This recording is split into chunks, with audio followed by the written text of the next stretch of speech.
मुंबई 2012 से मेरे नेतृत्व में रिपब्लिकन पार्टी भाजपा शिवसेना के साथ शिव शक्ति भीम शक्ति के रूप में गठबंधन में है।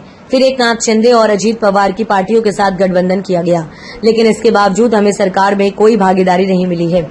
इसलिए केंद्रीय सामाजिक न्याय राज्य मंत्री रामदास अठावले ने मांग की है कि रिपब्लिकन पार्टी को सरकार में हिस्सेदारी मिलनी चाहिए। इस बीच उन्होंने खेद व्यक्त किया है कि भाजपा के वादे के बावजूद उन्हें एक मंत्री पद और जिला परिषद में सीट नहीं मिली और मांग की कि उन्हें भविष्य में दिया जाना चाहिए। रिपब्लिकन पार्टी की राज्य कार्यकारिणी की बैठक आज मंत्रालय के सामने यशवंतराव चम्हाड़ प्रतिष्ठान में हुई। इसके बाद रामदास अठावले मीडिया से बात कर रहे थे। इस अवसर पर उन्होंने कहा कि रिपब्लिकन पार्टी को मुंबई में 15 सीटें और राज्य की सरकार में हिस्सेदारी मिलनी चाहिए। इसके लिए एक मंत्री पद, एक विधान परिषद की सदस्यता दी जानी चाहिए। इसलिए भाजपा के सभी सहयोगियों को आरपीआई के बारे में सकारात्मक सोचना चाहिए। मुंबई महानगर पालिका चुनाव में गठबंधन के सहयोगियों को अपनी अपनी ताकत के हिसाब से चुनाव लड़ना चाहिए। मुंबई रिपब्लिकन पार्टी की ताकत काफी है। दूसरी ओर भले ही अमेरिका भारत की अर्थव्यवस्था को मृत घोषित कर दे, लेकिन नरेंद्र मोदी भारत की अर्थव्यवस्था के मुखिया हैं। ये कहते हुए अठावले ने कहा कि देश की अर्थव्यवस्था दुनिया में चौथे नंबर पर है। हम रिपब्लिकन पार्टी की ओर से अमेरिका का समर्थन करके भारत का अपमान करने के लिए राहुल गांधी की निंदा करते हैं, ऐसा रामदास अठावले ने आरपीआई की बैठक में कहा। पालिका, जिल्हा परिषदा, पंचायत समितीच्या ज्या निवडणुका होत आहे किंवा होण्याच्या मार्गावर आहे, आज रिपब्लिकन पक्षाच्या राज्य कमिटीची जिल्हा प्रमुखांची बैठक आज आयोजित करण्यात आली होती आणि त्याच्यामध्ये आम्ही असा निर्णय घेतलेला आहे की महानगरपालिकेच्या निवडणुका आणि जिल्हा परिषद आणि पंचायत समितीच्या निवडणुका या निवडणुका महायुतीतून लढाव्या आणि Bharatiya Janata party, Shivsena, Rashtrawadi Congress party, RPI आणि इतर जे काही मित्रपक्ष आहे त्यांना सोबत घेऊन निवडणूक लढवावी अशा पद्धतीची आमची भूमिका आहे। पण जर काय आपल्या या आणि त्या निवडणुकांमध्ये रिपब्लिकन पक्षाला मुंबईमध्ये 15-20 जागा मिळाव्यात अशी आमची मागणी नाही। महानगरपालिकेच्या, त्यानंतर जिल्हा परिषदेच्या 5-6 तरी जागा एका जिल्ह्यामध्ये आणि पंचायत समितीच्या 8-10 जागा देण्याच्या संबंधामध्ये निर्णय घ्यावा अशी आमची आजच्या बैठकीमध्ये आम्ही मागणी केलेली आहे। रिपब्लिकन पक्षाचे एक शिष्टमंडळ माननीय देवेंद्र फडणवीस आणि रवींद्र चव्हाण जे नवीन अध्यक्ष झालेले आहेत बीजेपीचे, त्यांच्यासोबत आमचं शिष्टमंडळ चर्चा करेल आणि काही जागा ज्या आम्ही काढलेल्या आहेत त्या जागांची मागणी आम्ही त्यांच्याकडे करणार आहोत आणि रिपब्लिकन पक्षाला स्थानिक स्वराज्य संस्थांमध्ये हिस्सा मिळाला पाहिजे अशी आमची मागणी आहे।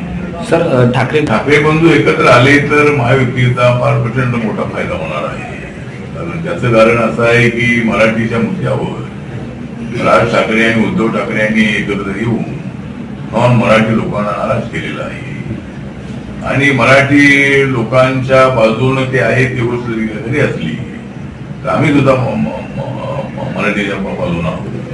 आमच्या सोबत सुद्धा मराठी मतदार आहे, आरपीआय सोबत मराठी मतदार आहेत, बीजेपी सोबत आहे, एकनाथ शिंदे सोबत आहे, अजितदादा सोबत आहे। सगळेच मराठी मतदार त्या दोघांच्या बाजूला जातील अशी परिस्थिती अजिबात नाही आणि त्यामुळं आणि दुसरा फायदा मला हा आहे की महाविकास आघाडीमध्ये फूट होईल। त्यामुळे काँग्रेस पक्ष आणि राष्ट्रवादी ते वेगवेगळे लढतील आणि महायुतीला मुंबईच्या महानगरपालिकेवर आपला झेंडा फडकवण्याची संधी अत्यंत चांगल्या पद्धतीने आमच्या समोर आलेली आहे। त्यामुळे त्या दोन मधून एकत्र येऊन त्यांनी आपली ताकद दाखवावी अशी माझी त्यांना सूचना आहे।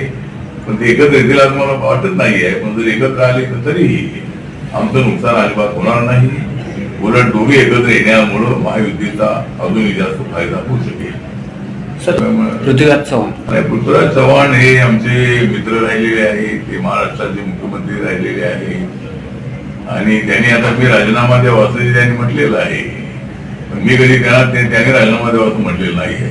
त्यामुळं मी आंबेडकरवादी आहे, बाबासाहेबांच्या विचाराचा मी आहे आणि विचार जर वेगळे असले तरी पृथ्वीराज चव्हाण यांच्या आठवणीमध्ये गोष्ट आणून देतो। काँग्रेस पक्षामध्ये असंख्य लोक बीजेपीमध्ये आलेले आहेत। त्यानंतर मी एवढे सांगू शकतो की माननीय अटल बिहारी वाजपेयी यांच्या वेळेला समाजवादी पक्षाचे जॉर्ज फर्नांडिस असतील, शरद यादव असतील, नितीश कुमार असतील, ममता बॅनर्जी असतील, नवीन पटनायक असतील, डीएमके असेल, असे अनेक जे पक्ष होते हे पक्ष एनडीए मध्ये होते। आणि मी सुद्धा त्या एनडीए मध्ये आहे. नरेंद्र मोदींच्या नेतृत्वाखाली एनडीए आहे.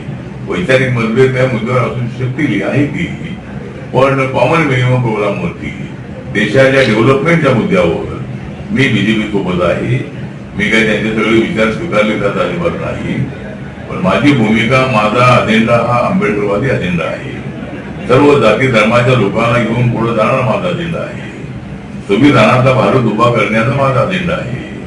त्यामुळं मी राजीनामा देण्याचा काही विषय अजिबात येत नाही आहे. त्यामुळे पृथ्वीराज चव्हाण यांनी त्यांचे व्यापार मानतो, त्यांनी जरी माझा राजीनामा मागितला असला तरी मी अजिबात राजीनामा देणार नाही. सर एक शेवट सिंग काय म्हणाल्या काय मला माहित नाहीये, पण मला ऐकायला मिळालं की मोहन भागवत यांचं नाव घ्या, अशा पद्धतीचा दबाव हा होता असं एक अधिकाऱ्याने आता सांगितलेलं आहे. त्या अधिकाऱ्याला माझं सांगणं असं आहे की जर तुमच्यावर दबाव होता का पण नाही पकडलं त्यांना, दबाव होता तर दबाव होता, आणि मग दबाव जर होता तर मग तुमच्याकडे पुरावे नसताना तुम्ही या लोकांना का पकडलं? आपण या लोकांना आपण पकडलेलं आहे. त्या लोकांना नक्की त्यामध्ये हात होता का? जर त्यांचा हात होता तर त्यांचे एव्हिडन्स देण्याचा अधिकार हा पोलिसांचा होता किंवा त्या इल्युमिनेशन करण्यात होता. त्यांना कोर्टाला पुरावे देण्यात आले नाही, त्यामुळे कोर्टाने त्यांना सोडलेलं आहे. त्यामुळे मला असं वाटतं की मोदींपर्यंत काय मोदींना पकडा वगैरे असं काय आदेश दिले असतील असं मला वाटत नाही आहे. पण त्यावेळेस सरकारने मात्र या संबंधामध्ये हिंदू आतंकवाद अशी भूमिका त्या काळामध्ये घेतलेली होती. माझं म्हणणं असं आहे की आतंकवाद हिंदू नसतो आणि मुस्लिम नसतो, आतंकवादाला धर्म नसतो, आणि आतंकवादच असतो. त्याला उकळून टाकणं अत्यंत आवश्यक आहे. त्यासाठी सर्वांनी एकत्र आलं पाहिजे असं माझं मत आहे. थँक्यू.